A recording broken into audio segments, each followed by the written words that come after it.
So D then starts to ask about the reaction with nitric acid, and it tells you it's an electrophilic substitution, which remember is the key reaction type that aromatic compounds undergo. And first it wants to know the definition of an electrophile, which again is something that you should just absolutely know, is an electron pair acceptor.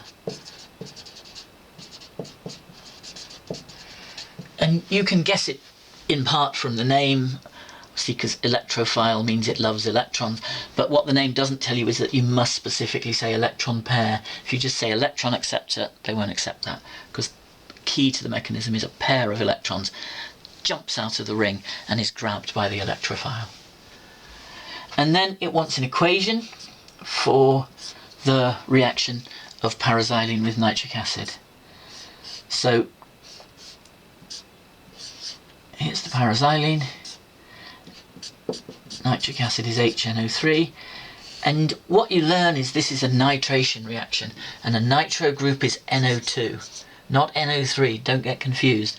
Nitric acid is HNO3, but what it adds on to the ring is an NO2 group, which is called a nitro group.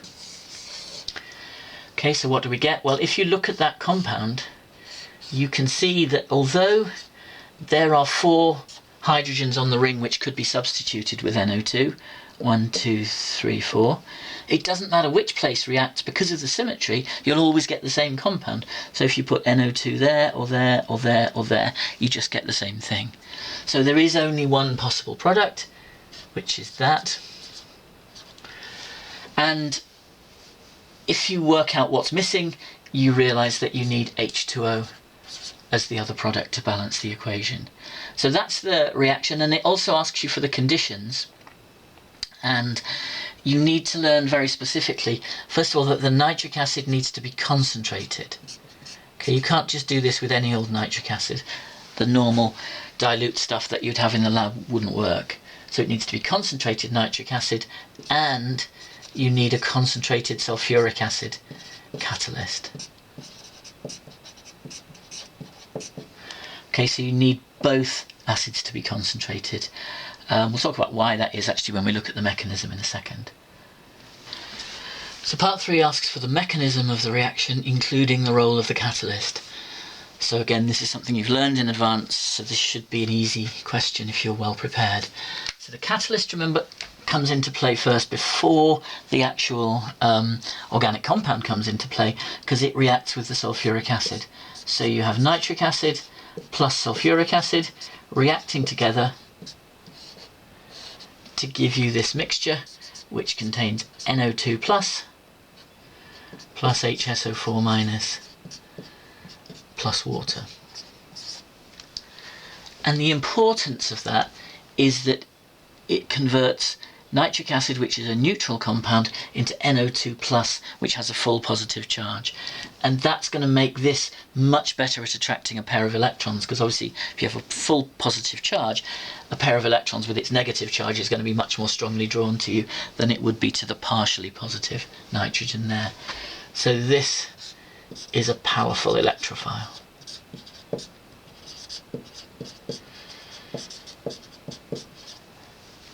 If you put your Le Chatelier hat on, you can see why it is important that the acids are concentrated.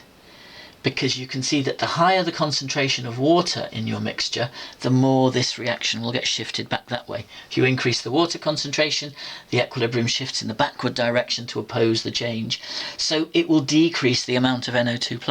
So if you have a lot of water there, you don't get any electrophile and the reaction doesn't work. So that's why it's important that you have concentrated acids, so that you have very little water there, and that gives you enough NO2+ then to work. Okay, so let's then look at what the NO2+ does. So now you bring your paraxylene into play, and here's your NO2+. And this is where the curly arrows come in. So as always, curly arrows must be precise. If you just draw something sort of vague like that, it's no good, because you can't see what on earth that's supposed to be. So what you need to do is have it start where the electrons are coming from, and where they are coming from is the delocalized pi system. So it comes specifically from the circle in the middle, and they go to the nitrogen. Okay, because in an NO2 group, sorry, in a nitro group in a compound, it's the nitrogen that's attached to the carbon. So you must make sure your curly arrow points at the N, not at the O, or just vaguely to the NO2+. So that's your curly arrow that shows the first step. And what that gives you is an intermediate that looks like this. So you're still going to have a hydrogen there for the moment, but now this pair of electrons has come out and formed a new bond between this carbon and the nitrogen. So that's drawn there. Now what that does to the delocalized system is that you now have only 4 delocalized electrons left. Remember you had 6 in here. And this carbon can't be part of the delocalized system anymore because it's already got 4 sigma bonds, so it can't be part of a pi bonded system as well. That would be like having 5 bonds. So now your delocalized system only goes round the other 5. You have to draw it carefully like that to make it clear it goes round these 5, but not that one. And the positive charge that was on the NO2+ is now here. It's spread out amongst these carbons because there are 5 carbons left in the delocalized system, but there are only 4 electrons, so between them they're in effect 1 electron down. So that's your intermediate, and to get from there to the product, this is screaming that it's had its aromatic system messed up. It wants a pair of electrons back, and so it grabs it from this bond. So you draw an electron from the middle of the bond back into the ring, like that. It's really important again that the curly arrow starts and ends in the right place. This is the one people tend to get wrong, because what they tend to do is something like this. So there would be your intermediate, and they draw that with the arrow coming from the hydrogen. But remember, it's not this hydrogen atom that's moving back into the ring, nor does it have any lone pairs that could be moving back into the ring. This is the pair of electrons that's shared between the hydrogen and carbon, and so the curly arrow must come from the electron pair. You have to be precise with mechanisms like that, and the way to learn to do it is to make sure you understand what the mechanism's saying, and then it makes sense that you do it like that. Okay, so where does that take you? Well, it regenerates your full aromatic system, so you get the whole circle back in the middle. Methyl groups are still there, the NO2 is still there, but the hydrogen has gone, and because both of those electrons have gone back into the ring, the hydrogen was left with neither of them, and so it will not just be H, but H+, because it's got no electrons left. And again, you can see that the charge balances throughout, and that's really important in mechanisms, same as in any other equation. If the charge doesn't get conserved as you go from each stage to the next, something has gone wrong. So you can see you've got NO2 with a positive charge there, positive charge is in the ring here, now it's on H+. So that's an important check that you've not messed up somewhere along your mechanism. So that's made the organic product, but it hasn't quite completed the reaction because we've got to regenerate our catalyst. Remember that if H2SO4 is described as a catalyst, it's still got to be there at the end, and of course it isn't at the moment because it got converted to this, but that's easily remedied because the HSO4- reacts with the H+ that was released to regenerate the H2SO4, and that completes your mechanism. Then in part 4 we get to do a percentage yield calculation.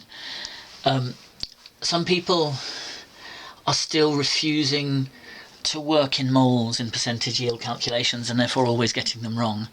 Okay, you've got to accept, actually in almost all calculations in chemistry, that if you don't convert things into moles, you're not going to be able to do it. Because remember, the equation relates moles on this side to moles on that side. It doesn't directly relate masses, it relates moles.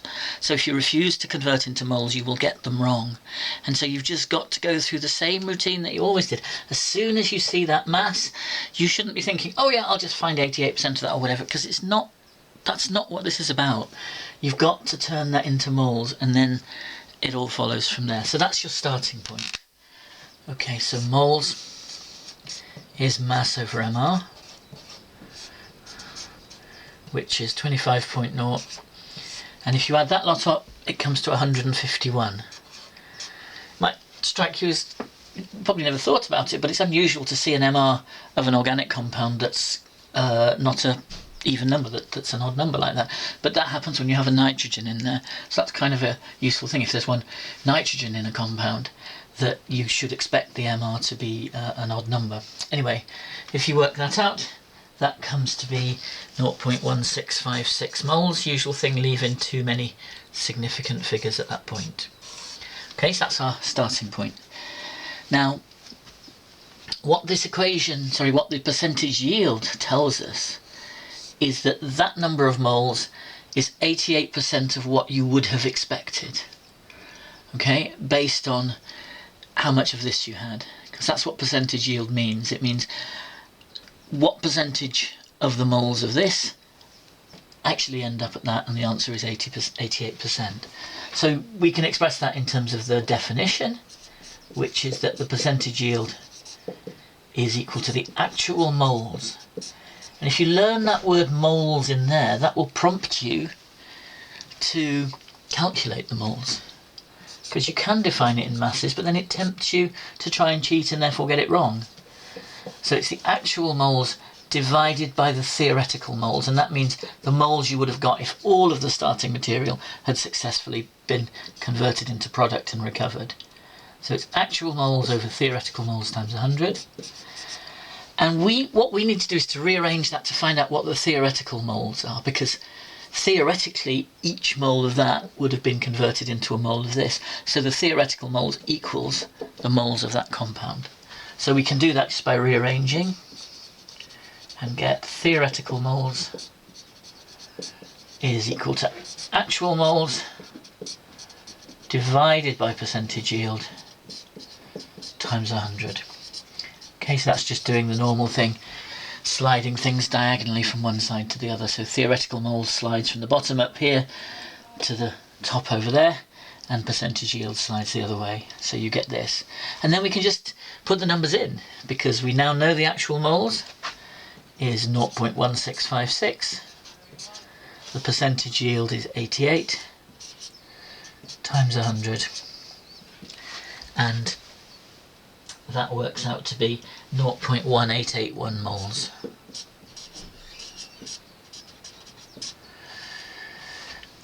So that's the theoretical moles, and that's equal to the moles of paraxylene, the starting compound, that are needed.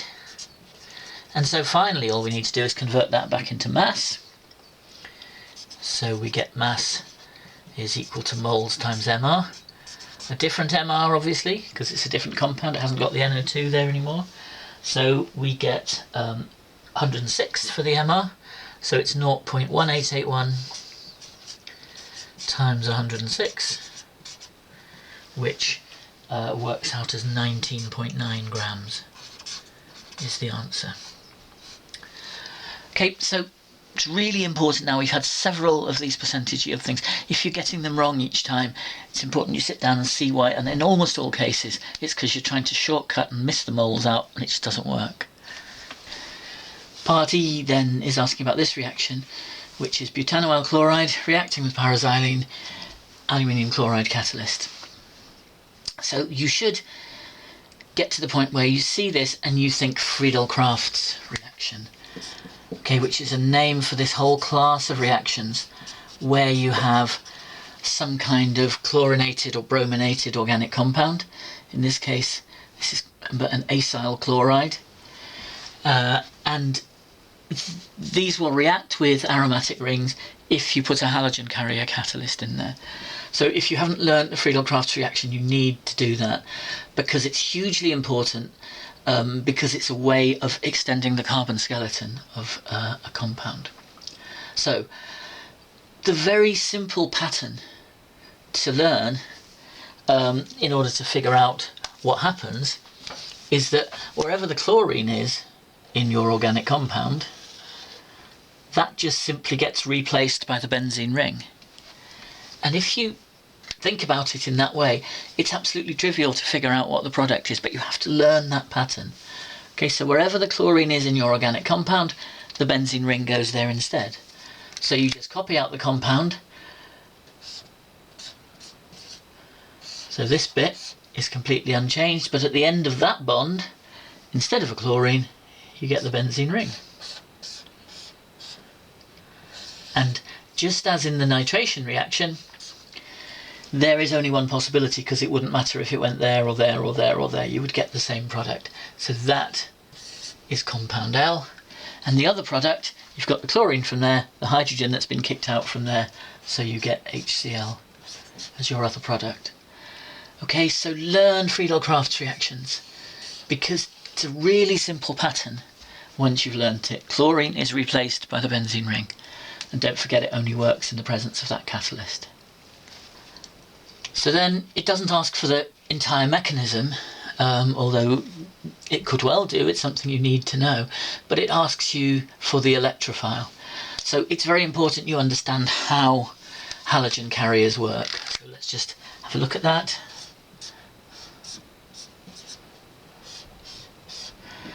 So the way AlCl3 or FeCl3, any of these halogen carriers work, is that because this atom has only 6 electrons in its outer shell, it can grab another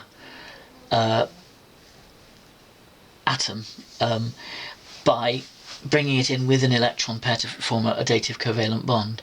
So basically what's going to happen is that this bond is going to break, and those electrons are going onto the aluminium. You don't have to do this as a curly arrow, but if you just want to understand what's going on here, the bond between the carbon and the chlorine is broken, and that pair of electrons is going to plug into the aluminium to give you AlCl4-. And what's left behind is the electrophile. So this carbon hasn't now got a bond here, so don't draw a bond in, because there's nothing on the end of it. The chlorine is gone, it hasn't been replaced by anything.